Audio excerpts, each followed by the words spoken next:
आज भी कल कह रहा है ये जरूर यहाँ की आदमी घोषणा कर बोलो बोलो बोलो पंचायत में आ जाओ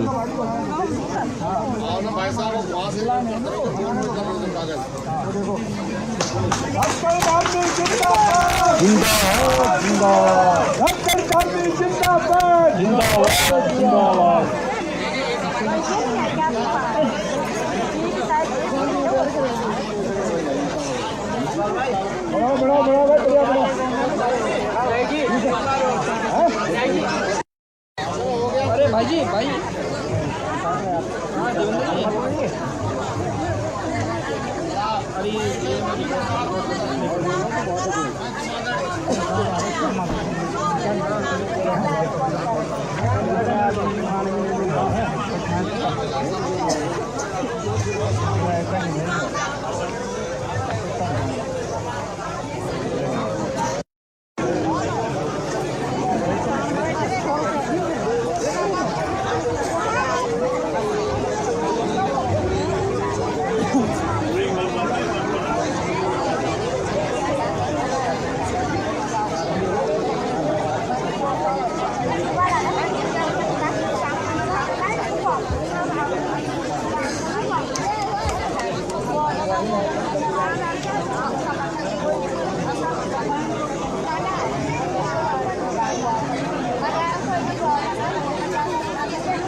सायंकालीन आप सबसे हमारी ग्राम सभा की ग्राम प्रधान हमारी बहन मधु राणा जी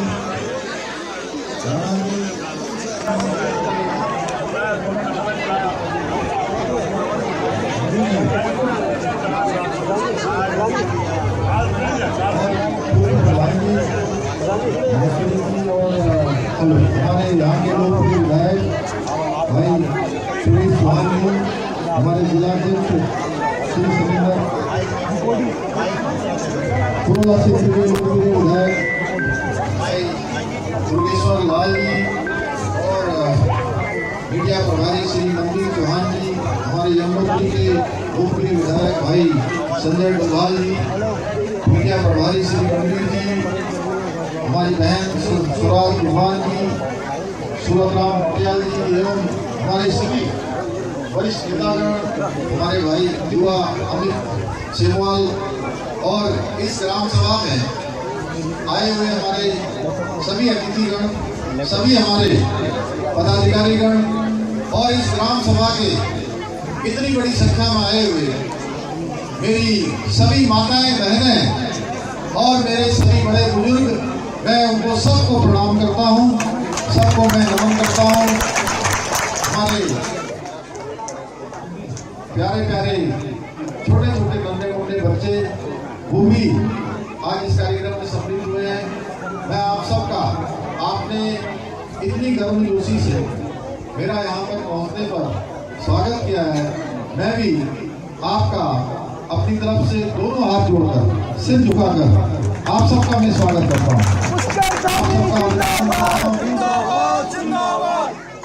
मेरा मन था कि आप सबके साथ कई घंटों तक आपके साथ बैठूं और आपके साथ बात करूं, लेकिन आने में काफी विलम्ब हो गया। पहले से काफी सारे कार्यक्रम लगे हुए थे, वह कार्यक्रम भी सारे के सारे जनता से जुड़े हुए थे।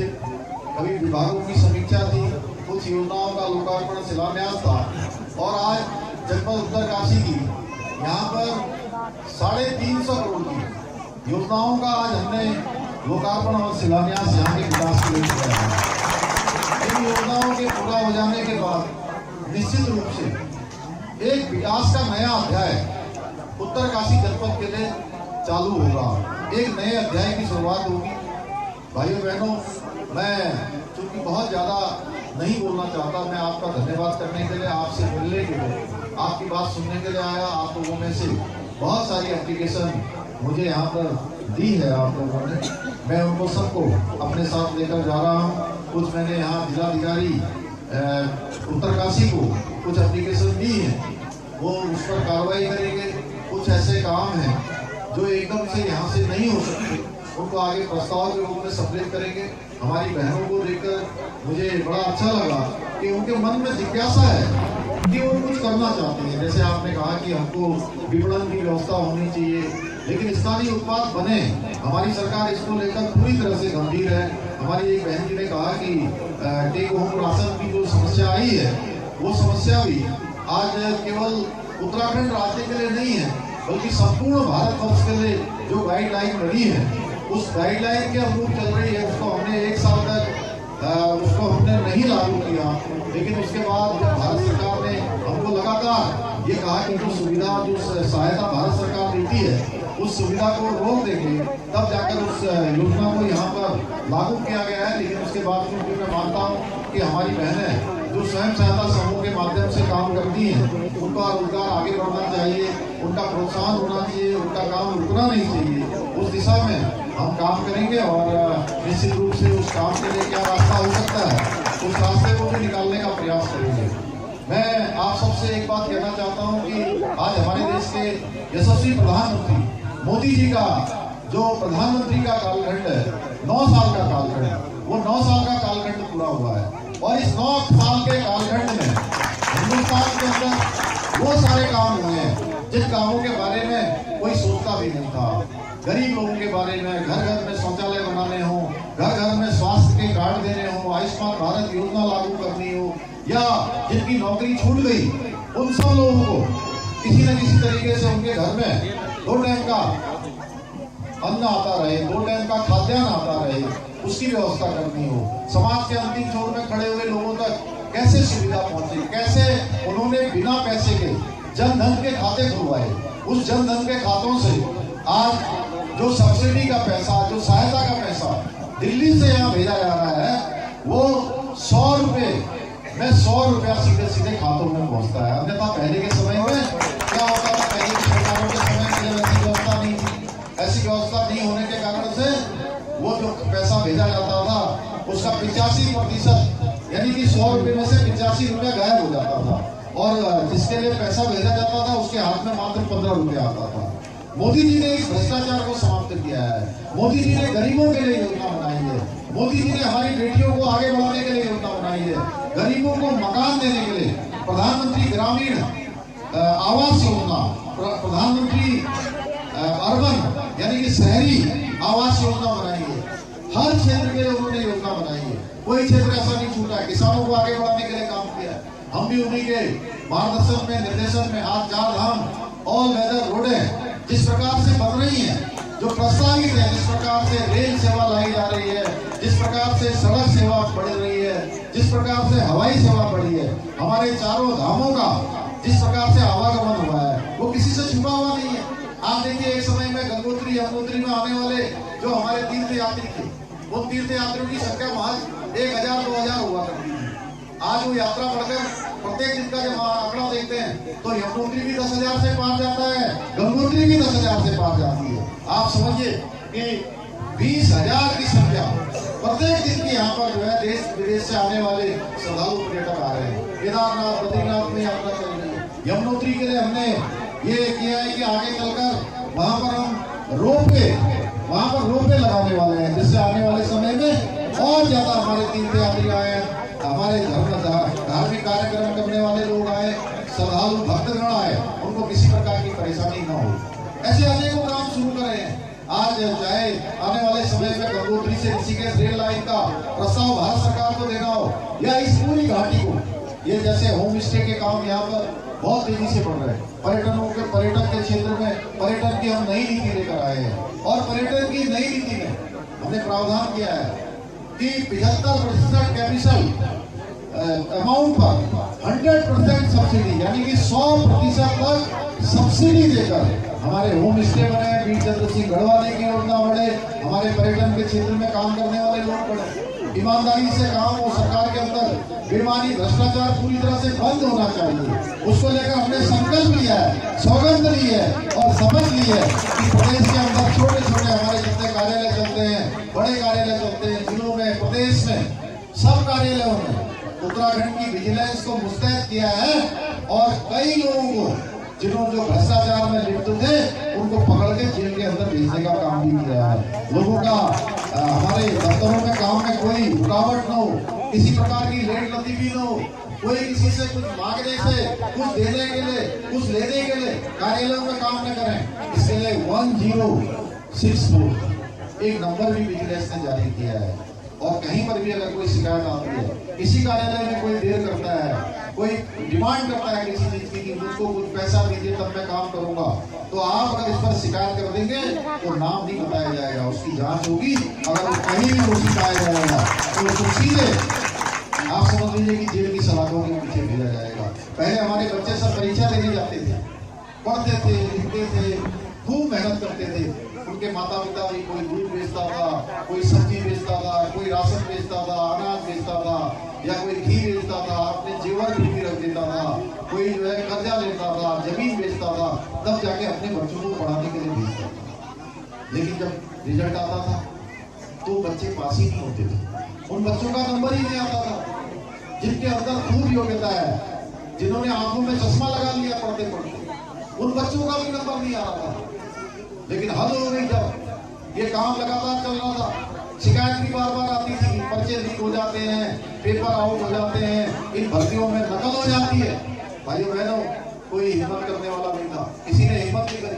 लेकिन मैंने आप सबके दम पर,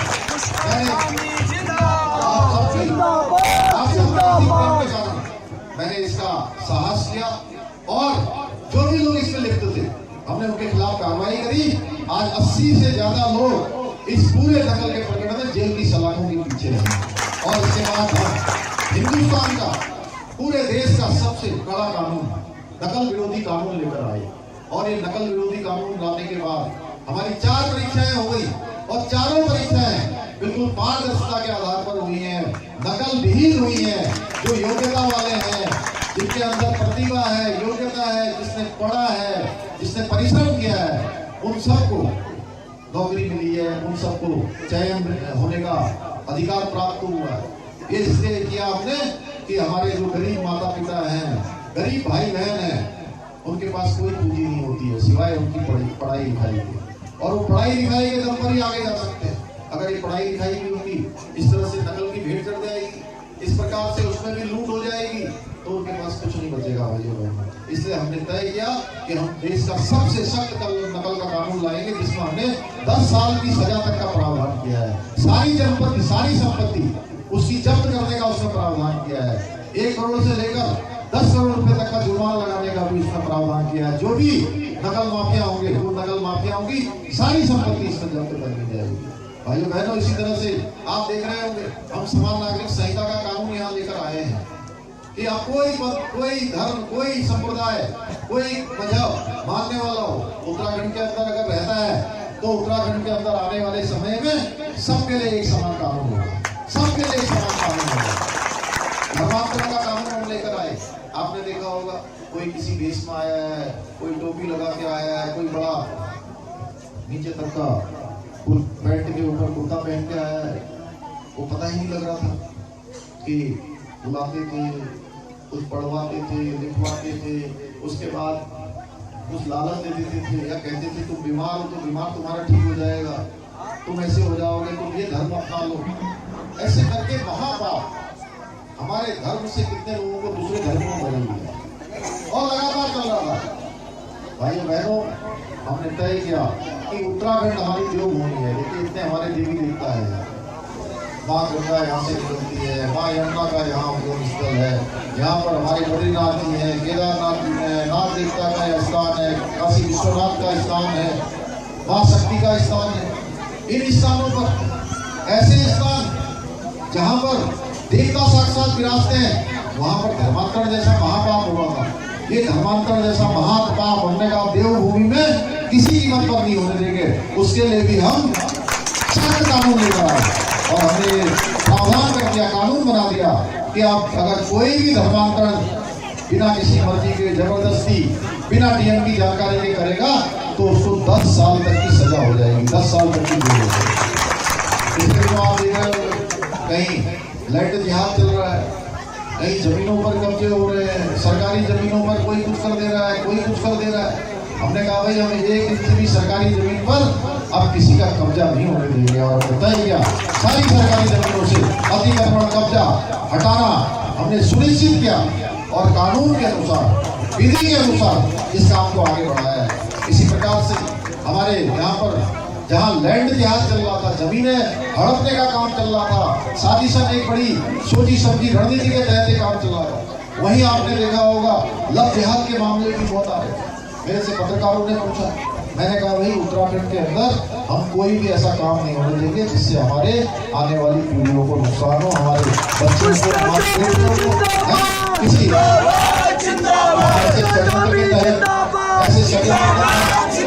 हमने सख्त कार्रवाई करने का आदेश दिया है।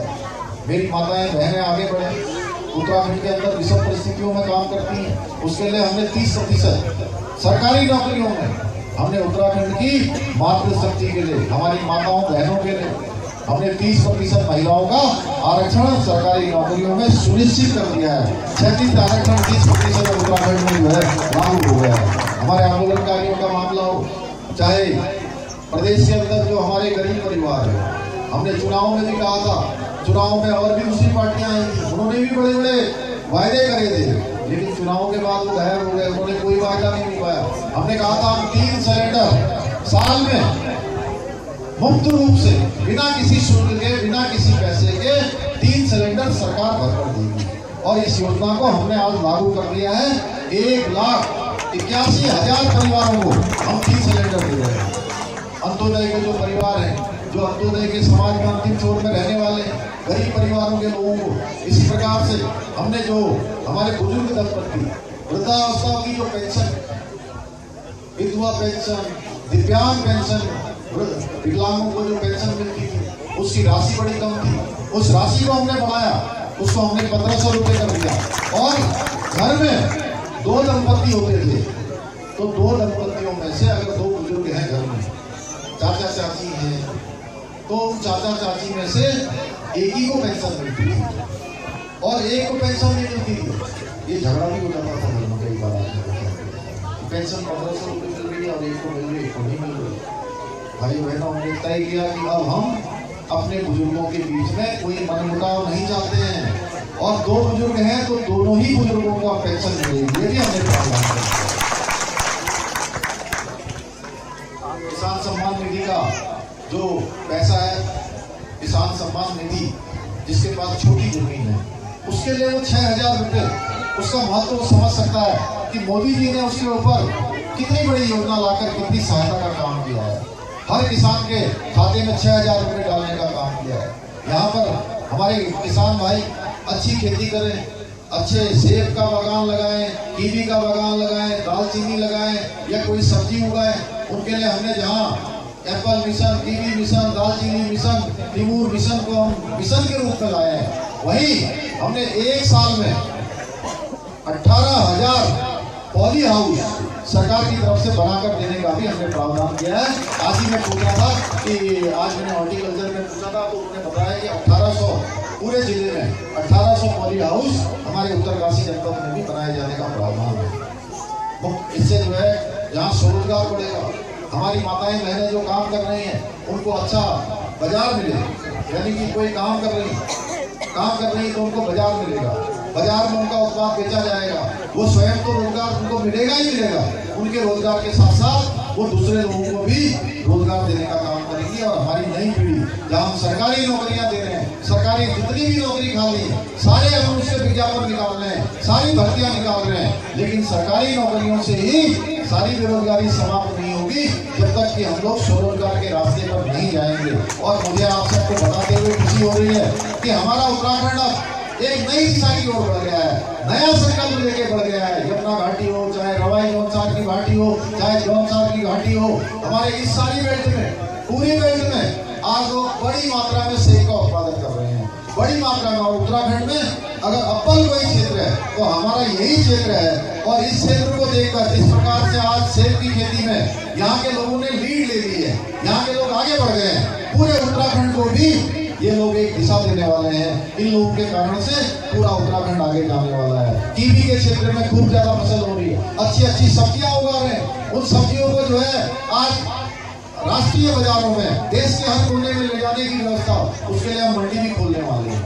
हम पर्यटन की नई नीति लेकर आए हैं, पर्यटन के क्षेत्र में सब्सिडी की नई नीति लाए हैं। मुख्यमंत्री स्वरोजगार योजना में मैंने कहा है जितनी भी एप्लीकेशन आ रही हैं सारी एप्लीकेशनों को आप स्वीकृत करिए, हम कोटा देहरादून से उसका बढ़ाने वाले हैं। यानी कि हर प्रकार से जिस प्रकार से प्रोत्साहन हो सकता है। और हमारे प्रधानमंत्री मोदी जी ने कहा है कि 21वीं सदी का, ये जो 21वीं सदी का तीसरा दशक है, जो दशक शुरू हो गया है, यानी कि आपसे आने वाले 10 साल, 2023 चल रहा है, 2023 से लेकर 2033 तक उत्तराखंड हिंदुस्तान के श्रेष्ठ राज्यों में इन 10 सालों में शामिल हो जाएगा।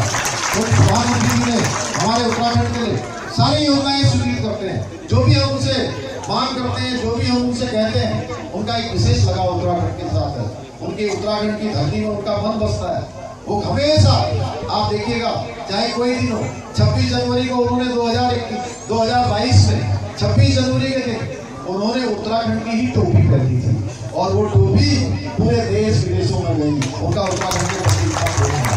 और मैं उनके पास एक बार गया तो मैंने उनको एक पूरा जो हम बुकलेट बना रहे थे उत्तराखंड सरकार का, तो मैंने कहा कि आपकी फोटो भी इसमें लगा रहे हैं।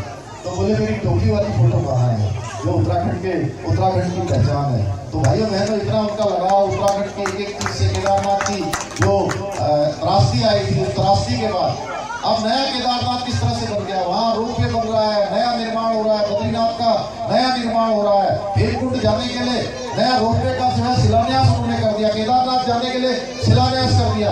ये 4 धाम रोडें इस तरफ से बन रही। आने वाले समय में डांटा से हमारा पुरोला होते हुए जो रास्ता आता है, इस रास्ते से भी यात्रा चलेगी, इधर से भी यात्रा चलेगी, दोनों तरफ से यात्रा चलेगी।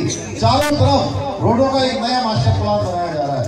मैं बहुत ज्यादा न कहते हुए आप सब लोगों का आज मैं बहुत धन्यवाद करता हूँ कि आप बड़ी संख्या में यहाँ पर आए हैं। और आपको विश्वास दिलाता हूँ कि आपकी अपेक्षाओं के अनुरूप, आपकी आशाओं के अनुरूप संकल्प नए उत्तराखंड का लेकर, और जो हमें नए संकल्प उत्तराखंड का लेकर आगे बढ़ना है, उसमें आप सब लोगों का जिस प्रकार से सहयोग मिलता रहा है, आपका निकट भविष्य में भी आपका सहयोग और आपका गहराइयों से अपनी माताओं बहनों का धन्यवाद करते हुए, उनको प्रणाम करते हुए अपनी वाणी को ध्यान देता हूँ। बहुत बहुत धन्यवाद। Subscribe now and press the bell icon.